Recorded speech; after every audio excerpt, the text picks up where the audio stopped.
एक दिन जलते हुए सूरज में भूख के मारे मंदाकिनी रेलवे स्टेशन में पड़े कचरे में खाने के लिए ढूंढती रहती है। उसी समय में उसी स्टेशन में दूसरी तरफ साहब 1 रुपए दो साहब ऐसे आते जाते लोगों से भीख मांगती है मोहिनी। ऐसे वो दोनों एक दूसरे की तरफ देखते हैं और उन दोनों के बीच में कच्चे आम के टुकड़े बेचने वाला एक आदमी रहता है। उस आदमी को देखते ही दोनों के आंखों में आंसू भर आते हैं। कैसे थे और कैसे बन गए, कहाँ रहते थे और कहाँ आ गए, ऐसे सोचते दोनों अतीत को याद करते हैं। एक छोटी सी घर में मंदाकिनी, मोहिनी, उनका पिता रंगैया और माँ रत्तालू एक ही घर में साथ में रहते थे। रंगैया बहुत बीमार था। उनको न खाने के लिए खाना था, न ही रंगैया की बीमारी का इलाज करवाने के पैसे। जहाँ देखो उस घर में बदकिस्मती नाच रही थी। बीमारी बढ़ने के कारण रंगैया गुजर जाता है। दोनों लड़कियों के साथ रत्तालू सड़क पे आ जाती है। हाथ में एक फूटी कौड़ी भी नहीं है और दोनों बच्चों भूख के मारे रो रहे हैं। कुछ भी करके इनका भूख मिटाना होगा। ये फैसला करके उन दोनों बच्चों को लेकर सड़क पे घूमते हुए आखिरकार रेलवे स्टेशन पहुंच जाती है रत्तालू। वहाँ इधर उधर घूमती रहती है। उस दौरान उसे वहीं मौजूद एक आदमी कच्चे आम के टुकड़े बेचते हुए नजर आता है। उसको देख कम निवेश के पैसों से ज्यादा लाभ दिलवा सकता है ये व्यापार। ये सोचकर वो फैसला करती है कि वो भी वही व्यापार करेगी। लेकिन उसके पास निवेश के पैसों के लिए एक फूटी कौड़ी भी नहीं होती है। एक जगह पे आम से भरे एक पेड़ को देखती है। वो छिपकर उस पेड़ के सारे आम को चोरी कर लेती है। उसके बाद उन कच्चे आमों का टुकड़े करके रेलवे स्टेशन में नमक और मिर्ची का पाउडर लगाकर बेचने लगती है। कच्चे आम के टुकड़े, कच्चे आम के ताजा टुकड़े, आइए बाबू आइए, एक टुकड़ा खरीदिए। नमक और मिर्ची से बनाए हुए मीठे मीठे आम के टुकड़े, आइए बाबू, एक टुकड़े का स्वाद कीजिए। अगर आपको पसंद आया तब ही खरीदिए। ऐसे चिल्ला चिल्लाकर सारा दिन वो रेलवे प्लेटफॉर्म पे आम के टुकड़ों को बेचते रहती है। ऐसे दिन भर चिल्लाने के बाद उसे कुछ पैसे मिलते हैं। ऐसे उन तीनों को उस दिन थोड़ा खाना नसीब होता है। ऐसे ही अगले दिन भी और थोड़े आम को चोरी करके उनके टुकड़ों को बेचकर पैसे कमाती है। पिछले 2 दिन की तरह ही अगले दिन भी आम को चोरी करने उस पेड़ के पास जाती है, ये सोचकर कि उसे कोई नहीं देख रहा। लेकिन वहाँ मौजूद आम के पेड़ के मालिक को रत्तालू रंगे हाथों पकड़े जाती है। वो आदमी रत्तालू को आम के पेड़ से कसकर बांध देता है। उस आदमी के पास मौजूद कोड़े से रत्तालू को मारने ही जाता था कि मोहिनी मंदाकिनी दोनों उस मालिक के पांव पड़कर, साहब हमारे माँ को मत मारो साहब, माँ को छोड़ दो साहब। ऐसे वो दोनों उस मालिक के दोनों पांव पे गिरकर रोते रहते हैं। साहब खाने के लिए चोरी किया है साहब, मैंने पैसे नहीं है साहब, बच्चों को खिला भी नहीं पा रही, खाना खाकर बहुत दिन हो गए साहब, इसलिए चोरी करना पड़ा। ऐसे रत्तालू रोते हुए उस आदमी से कहती है। लेकिन फिर भी वो मालिक कोड़ा से रत्तालू को मार नहीं जा रहा था। ठीक तभी उस मालिक की पत्नी वहाँ आती है। छोड़ दीजिए जी, जो हो गया सो हो गया, कह रही है ना गलती हो गया। उसके 2 मासूम बच्चे हैं, लड़कियां हैं, उनके मुंह देखकर छोड़ दीजिए। ये सुनकर मालिक, देखो आइंदा अगर यहाँ तुम नजर आई तो इस बार जिंदा नहीं छोड़ूंगा, ऐसे क्रोधित होता है। आइंदा ऐसे कभी नहीं करूंगी साहब, मुझे माफ कर दीजिए।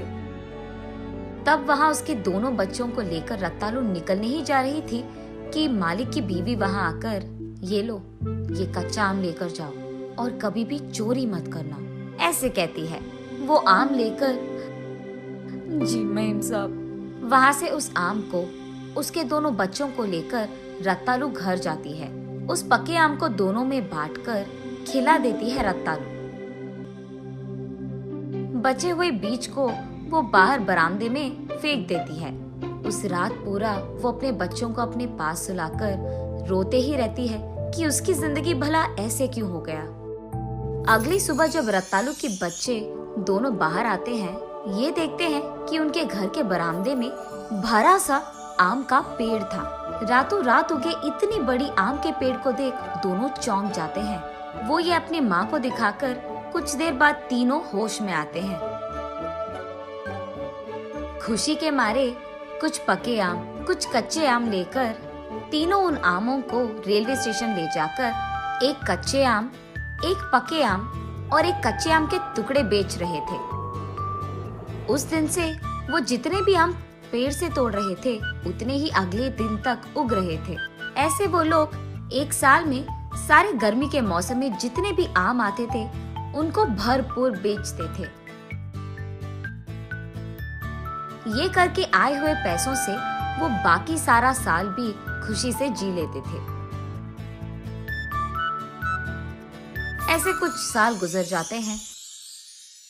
मोहिनी और मंदाकिनी भी बड़े हो जाते हैं। रत्तालू बीमार होती है और उसके गुजर जाने से पहले दोनों बेटियों को बुलाकर ऐसे कहती है, तुम दोनों में बंटवारा करने के लिए मेरे पास कोई जायदाद नहीं है, क्योंकि तुम दोनों को भी पता है कि इतने दिन हम कैसे जिए।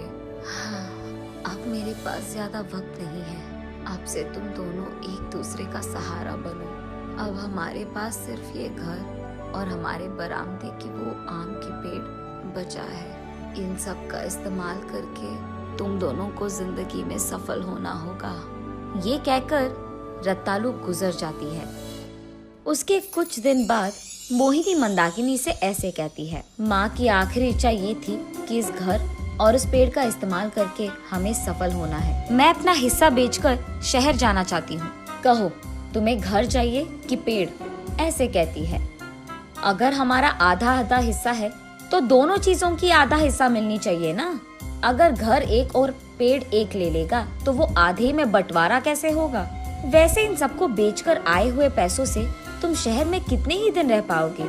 यही रहकर हम दोनों एक व्यापार शुरू करते हैं। अगर दोनों का आधा हिस्सा बंटवारा करेंगे तो उनको बेचना मुमकिन नहीं होगा, और वैसे भी मुझे यहाँ नहीं रहना है। ठीक है, फिर तुम ही इन दोनों का बंटवारा कर दो। उसमें क्या बड़ी बात है? घर में आधा हिस्सा मेरा, आधा तुम्हारा। पेड़ का ऊपर हिस्सा मेरा और नीचे का भाग तुम्हारा। ये तो नाइंसाफी है। पेड़ के नीचे के भाग से मैं क्या करूंगी? तो फिर घर और पेड़ के आधे हिस्सों से मैं भी भला क्या ही करूंगी? शहर कैसे जाऊंगी? अगर वो नाइंसाफी है तो ये भी नाइंसाफी है। अच्छा, तो ठीक है, पेड़ के नीचे का भाग तो मेरा ही है ना, मैं उसके साथ जो भी करूं मेरी मर्जी। ये कहकर वो कुल्हाड़ी से पेड़ के नीचे के भाग को गुस्से में काटने लगती है। ये देख मोहिनी क्रोधित होकर, अच्छा तो फिर घर में आधा हिस्सा भी मेरा है ना, मैं उसे कुछ भी करूं। ये कहकर वो उसके हिस्से के घर को जला देती है। कुछ देर बाद आम का पेड़ नीचे गिर जाता है और उनका घर सत्यानाश। ऐसे वो दोनों बिना सोचे समझे गुस्से में ये सब करने के कारण ही उनका जिंदगी पलट जाती है। ना उनके पास काम करने के लिए कुछ है, ना खाने के लिए कुछ। सड़क पे भीख मांगते हुए रह गए। ये सब याद आने के बाद वो वर्तमान में आकर यही सोचते रहते हैं कि सोच के बिना किए हुए इस हरकत का इतना बड़ा परिणाम होगा, ये उन्हें नहीं पता था। लेकिन अब बहुत देर हो चुकी थी। नैतिक दरवाजा खड़खड़ाकर आए हुए किस्मत को और मौके को कभी ना नहीं करते। अगर उनका सही उपयोग नहीं किया तो जिंदगी पलट जाएगी।